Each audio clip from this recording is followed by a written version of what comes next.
Today's episode of the Star Local Media High School Sports Podcast is brought to you by Baylor Scott & White Sports Performance Center, athletes made here. The Sports Performance Center was developed with one goal in mind: to maximize human performance through movement and recovery. Their team of expert performance sports coaches and trainers will guide you to achieve your performance goals. That's the Baylor Scott & White Sports Performance Center, located at the Star in Frisco. This episode is also brought to you by Allen Dental Studio. Located off Bethany Drive in Allen, their office was designed with you, the patient, in mind, which means an excellent and enjoyable experience. From cosmetics to implants, you deserve a perfect smile, and Allen Dental Studio can make that happen. Also, don't want to leave out another longtime friend of the podcast, Texan Senior Residential Care Homes. With locations in Carrollton and Dallas, Texan Senior Residential Care Homes offers an affordable, high-quality alternative to senior living. Call now at 469-400-7650. That's Texan, spelled T-E-X-S-E-N, Texan Senior Residential Care Homes.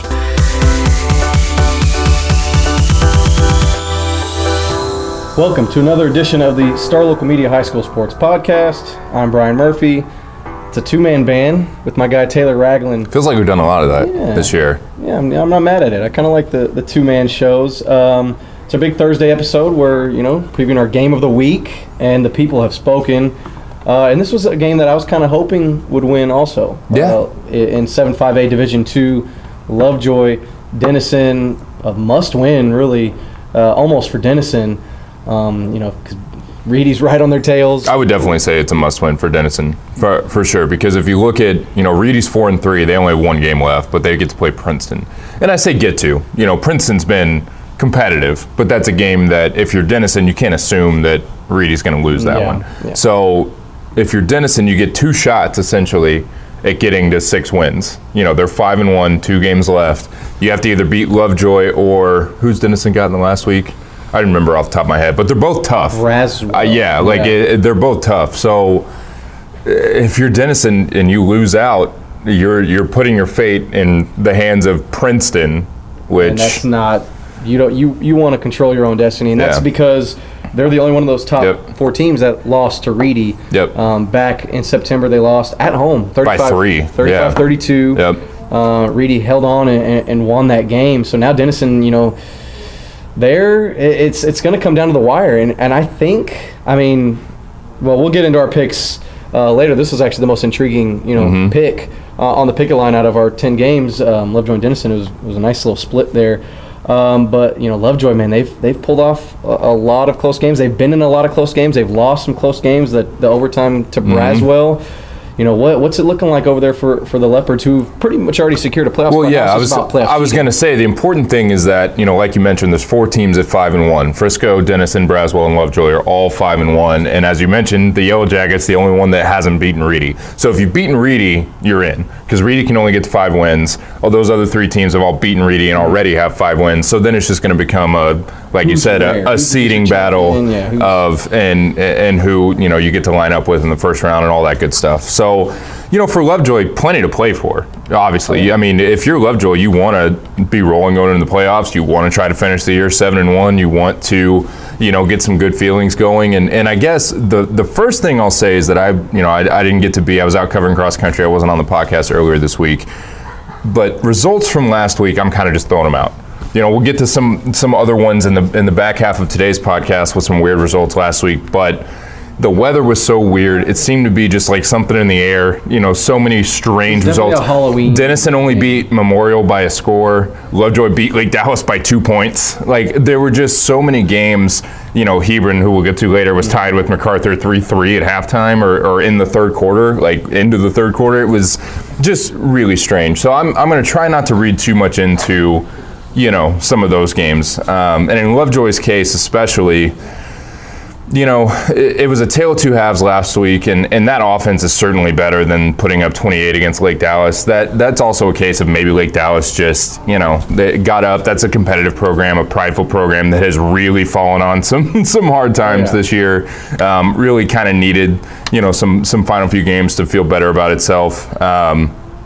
So like I said, we're kind of throwing that one out. And same thing with Denison. They're more than a score better than Frisco Memorial. who knows what happened. It's not that big of a deal. A win's a win for both these teams. So coming in, I think the thing that I'm really focusing on is there's several keys, for Lovejoy. Number one, you got to stop Denison running the football.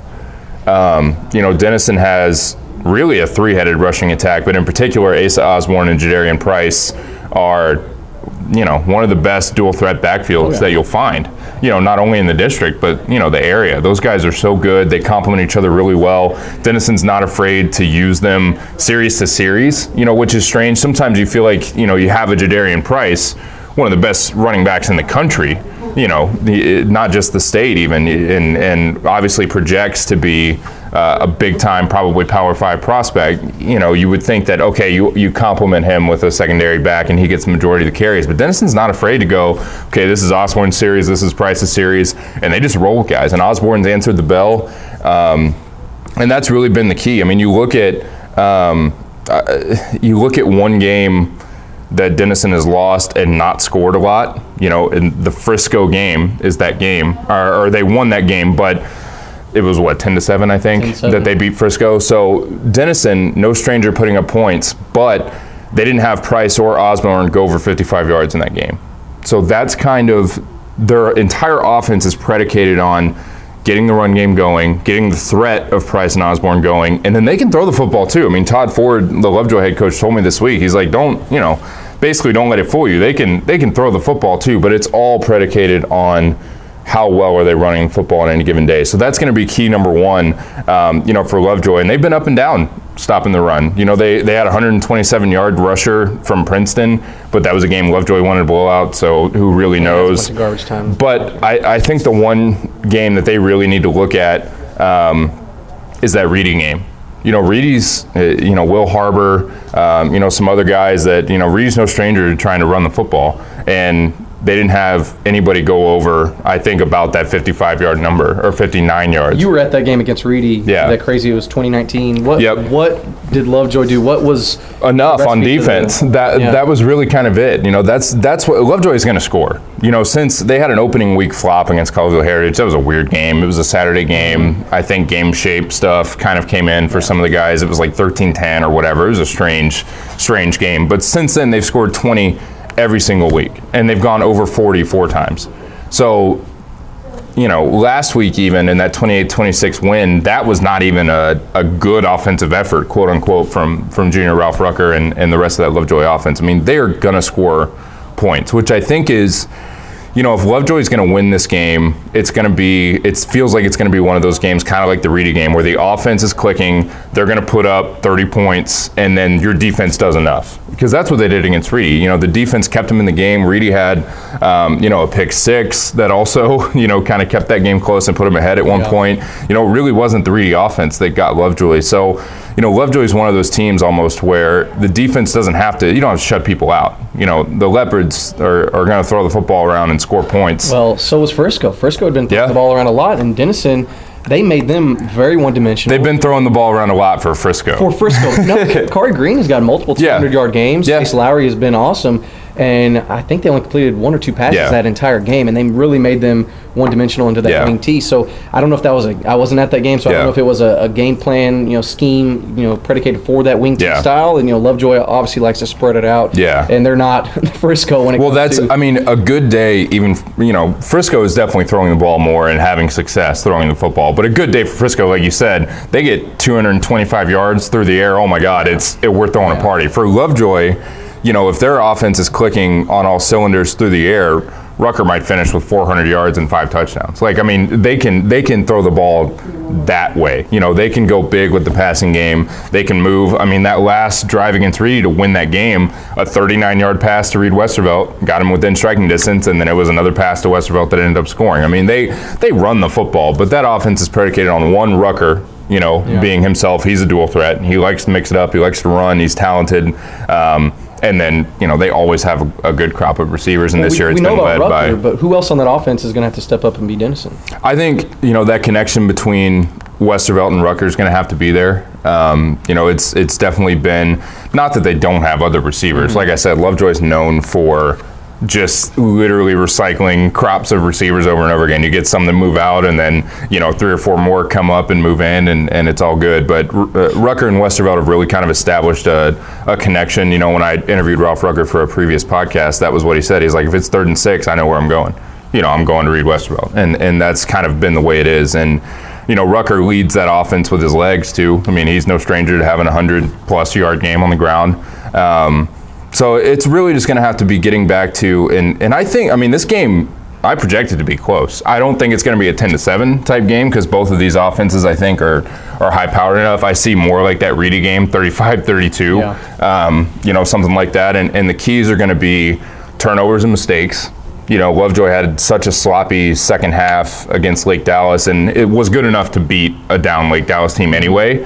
But when teams are this evenly matched and it's going to be close, obviously it's coach speak and cliche, but it really does come down to, who turns the football over, who makes these key mistakes and penalties at the wrong time. So it's going to come down to that. It's going to come down to limiting the explosive plays, for Denison, because I think that's a big part of, they run, and then all of a sudden they'll hit you with a play action, and if you're not ready for it, then, it goes 6 yards to the house or whatever.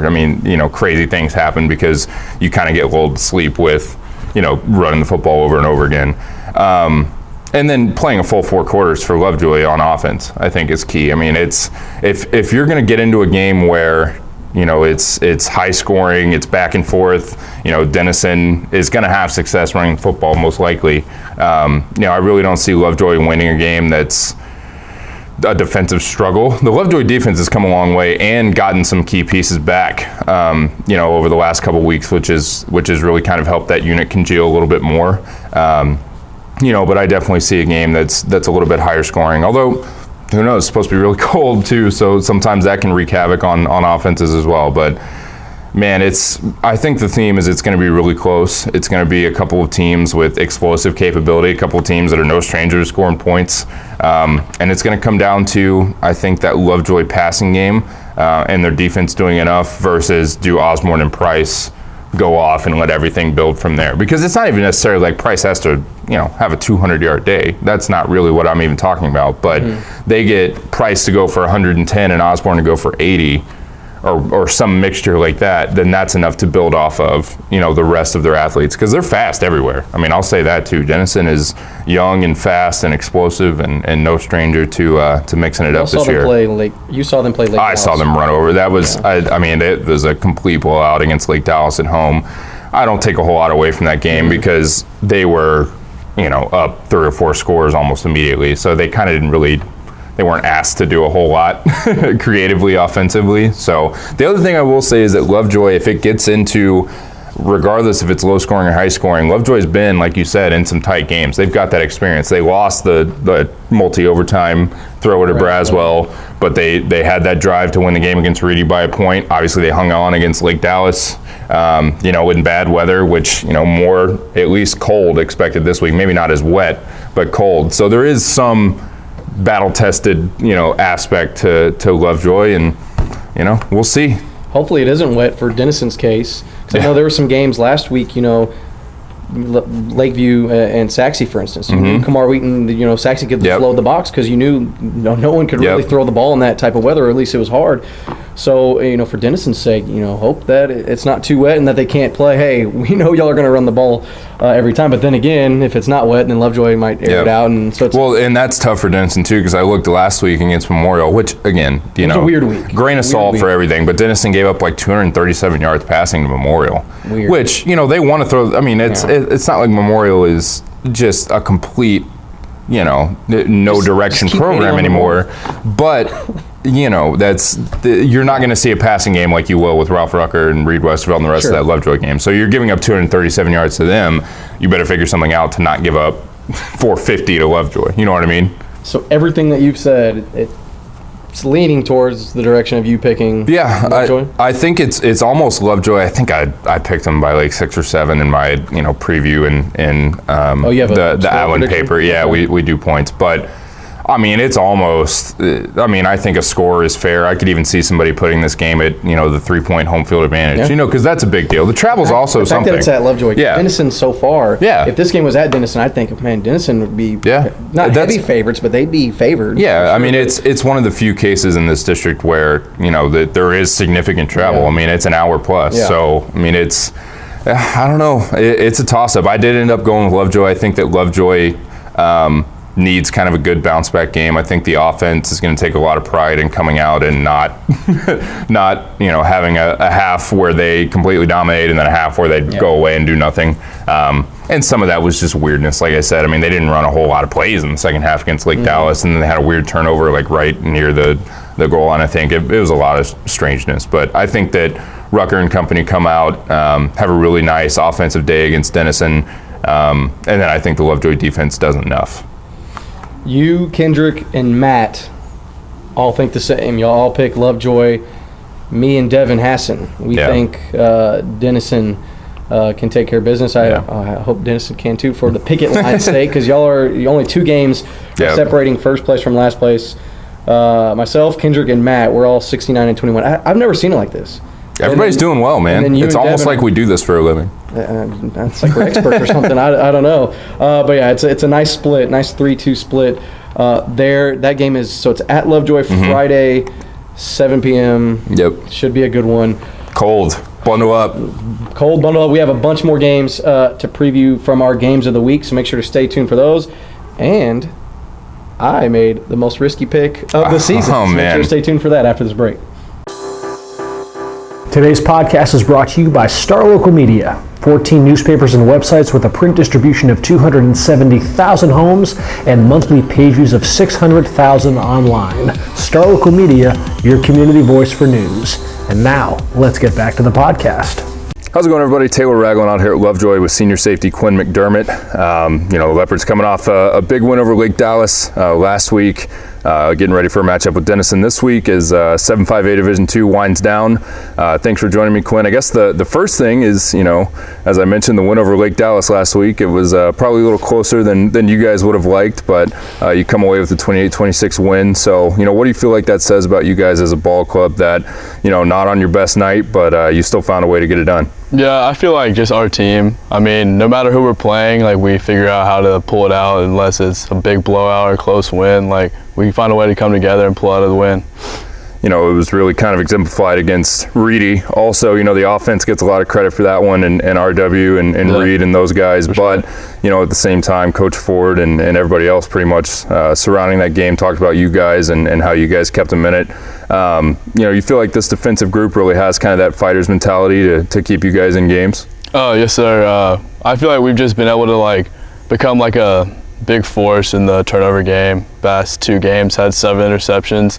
Really just getting the ball back to our offense, because we know that's what they do best, put up points. So I think it's just a big part of our game, just getting our offense back the ball and making big plays. A long line of defensive leaders for you guys. Obviously Bumper when he was here, and then Coleman last year. A couple other guys, but for you seniors this year, what's kind of been the motto and the way you guys want to lead this defensive unit? I think just our motto of having a bunch of young players this year, especially a bunch of sophomores stepping up in a big time role on our starting defense. Our mentality have just been to prove everyone wrong. Had a bunch of doubters coming into this year, and having not as many starters, and just not have our defense taken lightly, and just go out there and show them what we're made of. You mentioned kind of doubters and guys not knowing exactly where you guys would fall this season. Obviously losing Carson, new quarterback, new offense, all that kind of stuff. But at the same time, you guys have pretty much locked up a postseason berth by beating Reedy and being 5-1. At the same time, seeding still up in the air. You obviously want momentum heading into the playoffs. So how important are these next 2 weeks against pretty good football programs to stay sharp and get ready for the playoffs? They're huge for us, just like you said, momentum, just having able to finish this district season off like Bryan, have our game at its top of its level heading into playoffs, and just taking down 2 really big opponents for our year, and having Frisco beat us last year going into the playoffs, ruined our senior night. Time for a little payback this year. You know, you mentioned senior night, you know, obviously coming up. Before we get into Denison, let's talk a little bit about that, I guess. You know, just kind of reflecting on your career. You know, what stood out and how special do you think that senior night's going to be for you? It's going to be really special, just being able to be here for the past 4 years, see my brother do it 2 years ago. You know, it's just last McDermott legacy here at Lovejoy, last football game at home for my family and all that. You know, it's going to be a big night, just remembering all the 4 years we've had here, a bunch of memories, all the guys I met. Been good.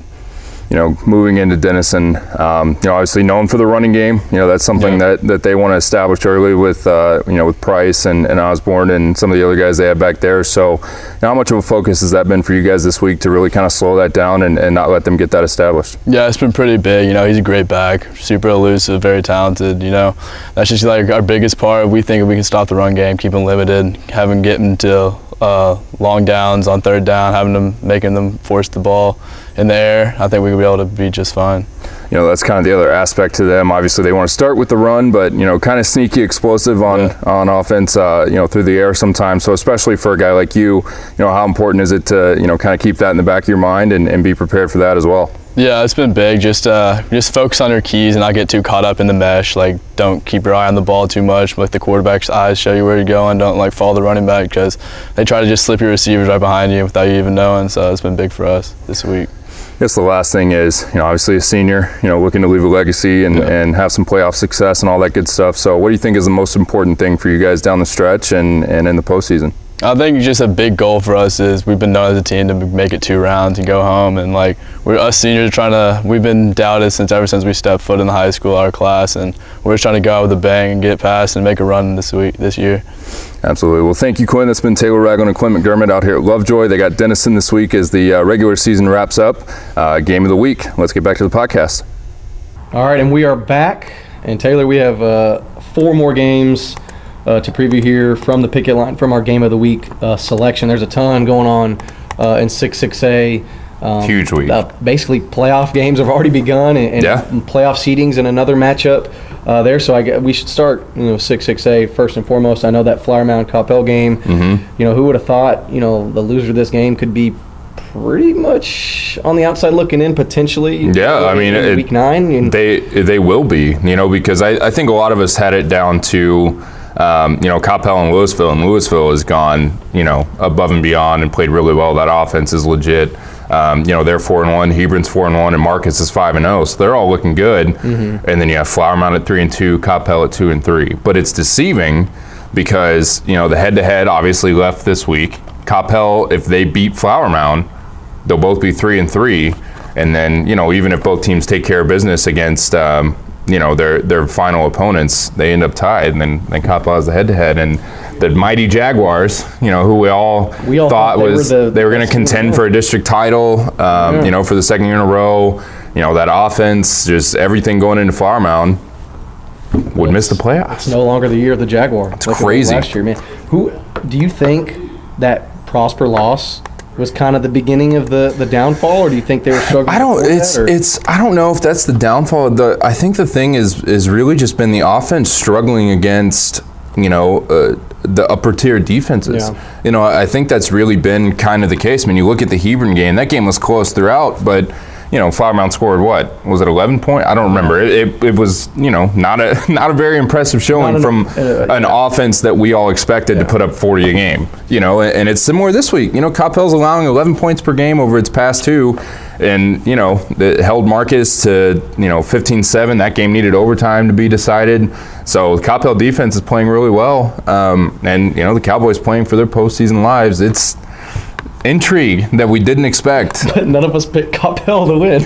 I think, yeah. I was kind of surprised by that. But I think, at least for me, I'm still thinking that Flower Mound is still that Flower Mound that we expected them to be at the beginning. So it's kind of hard to pick against them. It's just so... I just can't picture them not making the playoffs, especially all with, you know, all the talent they have, especially offensively, and all the hype they had leading into the season. I mean, I don't know, but nothing that Coppell has done nothing that they'll do, you know, from here on out will surprise me. No, you know, they've played close with Allen and Marcus and all these top-notch teams. They could very well be, you know, at the top of this district. The only real bad result I think for Coppell was that Lewisville game, you know, 35-10. and Flower Mound has the capability to come out and have a similar offensive night, I would think. And I think that's kind of an issue maybe with Coppell too, outside of, I mean, they beat Irving 55-7. Outside of games like that, they've had some struggles, finding the end zone in a couple games. The Hebron lost 35-27. That's a great performance. Hebron, I think, is really good, despite some weirdness. Lewisville, 35-10. There's no shame in that. Like I said, that Lewisville offense is legit, but the 10 points is maybe the problem because Lewisville's defense is also legit, and it's tough to score against them. And then the same thing with Marcus. I mean, you hold them to 15 points, but you score 7 and lose in overtime. So, it's hard to imagine a game where Flower Mound comes in against Coppell needing a win, at home, and scores like 10 points. Yeah. It's just really hard for, I guess all of us to wrap our heads around that scenario. Could it happen? Absolutely. Like I said, the Coppell defense is playing great, and Blake Short and Pierce Hudgens have looked shaky, at times. There's been some head scratchers for sure. It's been strange. You look back at, they need the performances, or the performance that they had against Lewisville. That's a really good team. That game was, again, had some strange stuff in it, but eventually ended up winning 34-30. They found a way to get it done, which they didn't, like I said, in the 31-11 loss to Hebron. And, obviously the Mound showdown is just craziness. They lose 34-31 to Marcus. But, you got to figure that, I don't know. It could go one of two ways, because I could see it going like the Lewisville to Marcus game and Flower Mound putting up 35, and I don't think Coppell has the firepower to hang with that. If Flower Mound can put up that kind of numbers on the Coppell defense, or I could see it going the way of that Hebron game where the Coppell defense somehow stymies Flower Mound, and that little seed of doubt is kind of planted in the Jaguars that crap, maybe here we go again on offense and we're struggling, and Coppell pulls it off. I think that I think Flower Mound is certainly the favorite. I think there's just there's just too much on offense for them to I like I said, in a game like this at home needs to happen. I feel like they're going to show up. But yeah, it's it was a good week for Game of the Week, I guess. I think Lovejoy Denison certainly a worthy choice for the Game of the Week, but man, all of these have so many implications. It's such a shame that one of those 5, 6 teams isn't going to make the playoffs. Yep. You throw Coppell and a bunch of other 6A districts there. You could argue like you put Coppell in 9-6A. You think they beat Plano and Boyd? Oh, they're probably. So are they the 14? You know what I mean? It's definitely 6A is a beast in a lot of sports as of late, but especially on the gridiron, it's like you said, it's tough to be kind of that last team out, but we'll see. Stick with the district. Another game, Hebron Lewisville. We've kind of talked a bunch about both teams. This one was interesting. You kind of went off the grid with this pick a little bit. You strayed away from the pack. Yeah. The four of us, Matt, Devin, Kendrick, myself, we all picked Lewisville. What made you decide to pick Hebron in this game? I'm surprised that I was the only one, because to me I get the same sense I did when Hebron beat Flower Mound at home. Mm-hmm. Last week, really strange game. Like I mentioned, kind of throwing all those results out the window. But still, you can't ignore the fact that there was 3-3 at halftime with Hebron and MacArthur. It just wasn't Hebron. But at the same time, I got this feeling last time that Hebron needed a bounce-back game like that, got it at home, and then, took care of business against Flower Mound in a big way. And I feel like the same thing is going to happen in this one. I think they get to bring Lewisville into the woodshed. I think it's going to be much closer.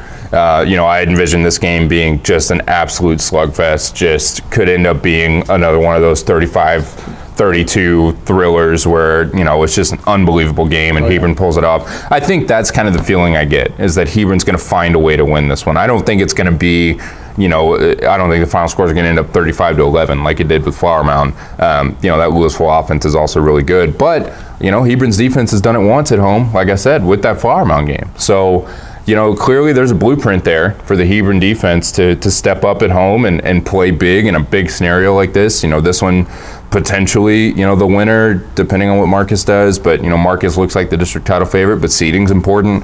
There's going to be some crazy matchups, coming through the postseason. So, I don't know. I just get, I'm happy to be the lone wolf for Hebron, because I've had a good track record. I feel like taking them at home this year, especially in that last one, the Flower Mound. And I just feel like getting Lewisville to come to their place, really feeling like they need a bounce back performance, even though they beat MacArthur last week. I mean, obviously they ended up being fine, but I think that, they're going to come out this week with a little chip on their shoulder and kind of right the wrongs and that weird one last week and get Lewisville. We'll for sure know a lot more about 6-6A after this week. I know this wasn't on the game of the week, and I know these are two teams you're really, really, really, really familiar with. And I'll be there. I'm sorry. But I just want to go on the record and say I'm the first person to pick Plano West. I know this year. I don't know about last year. We'll have to go back and look, but I don't. No way anybody picked them last year. There's no shot. And, granted, what's the losing streak at now? 34. 34 straight losses for Plano West. But this is the week. This is it. They're going to beat Plano East. And that's. I know we're not going to dive too much into this game. Yeah. As much as you want. Yeah. You've seen both of these teams multiple times this year, so. We won't spend too much time on it, but Dylan Hayden's going to play quarterback for East. That dude's a gamer, and he seems to have that kind of it factor. Isn't he hurt? No. Well, he's played ever since he got hurt. He hasn't missed a game, but he looked healthier, coming in last week. 100%.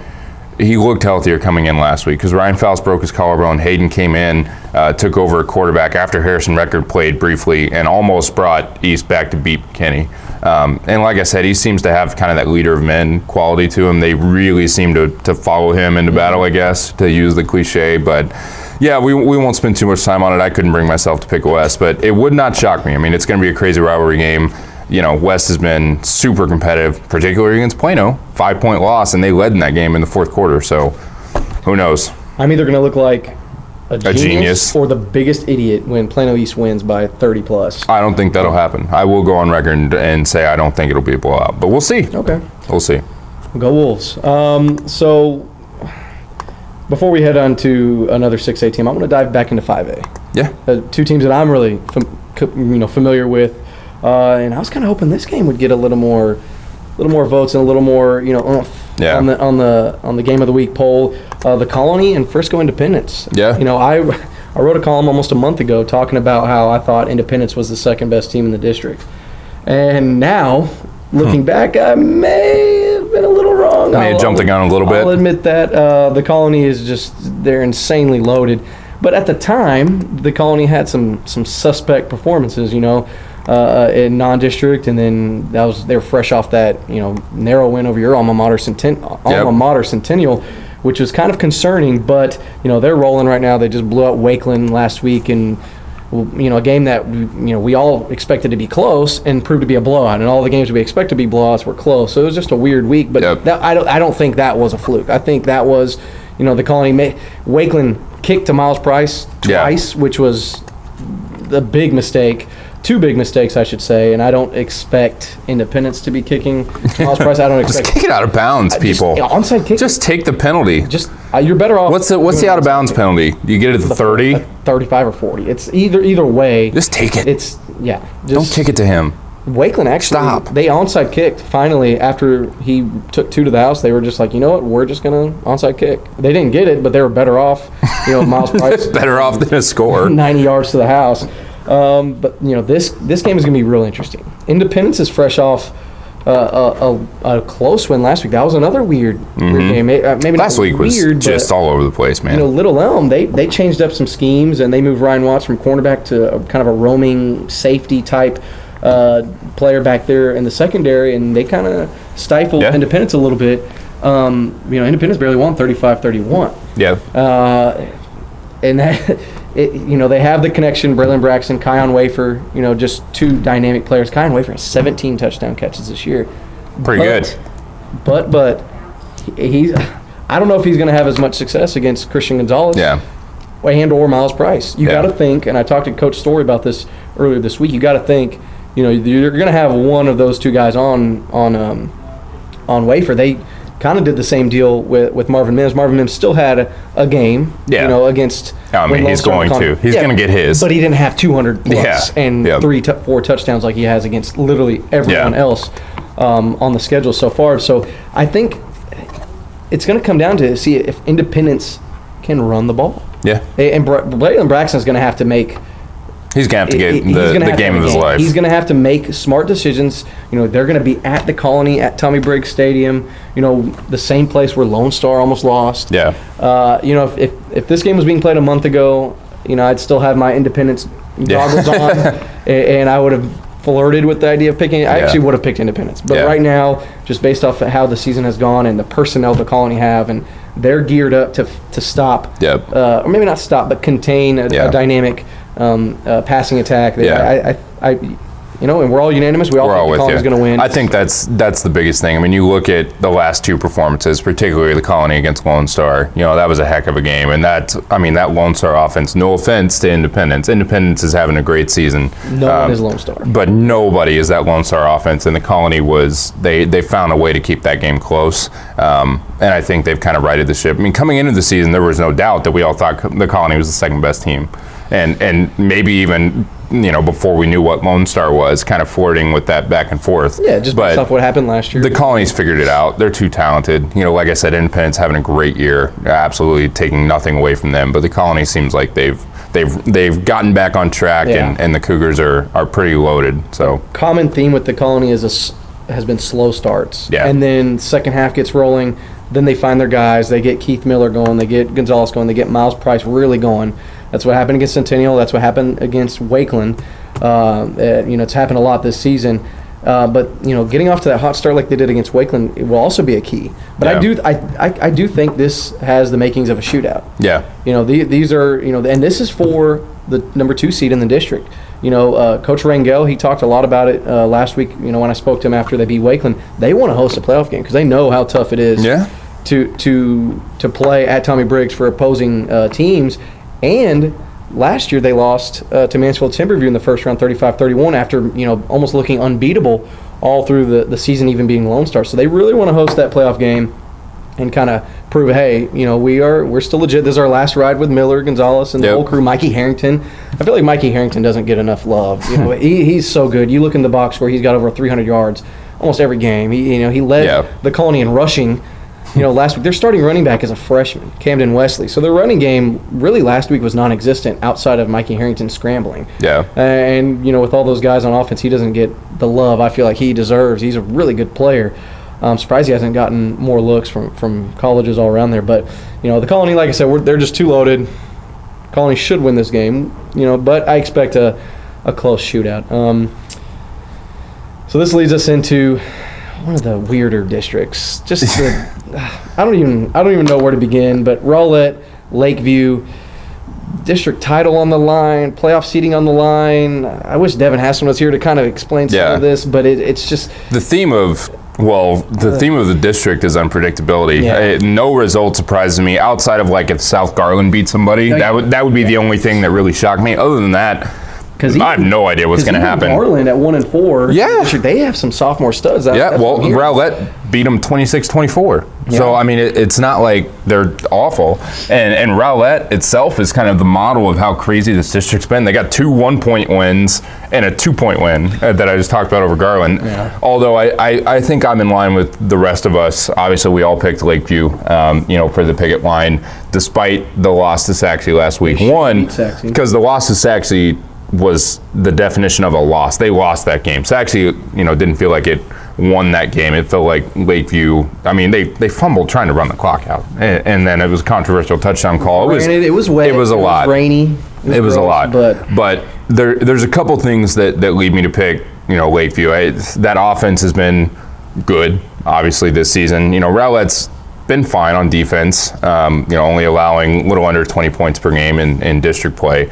But Kamar Whedon's not going to get bottled up forever. Last week was a weird week. And I think that Saxe defensive line is, as usual, pretty sneaky good. It is. And that was the reason why, I was the only person to take Saxe last week, and that was the number one thing, was I do think that defensive line on a weird weather day is good enough to bottle up Kamar Whedon, and they did. But I don't know if Rowlett has that same kind of ability to bottle him up. I think he's going to go off.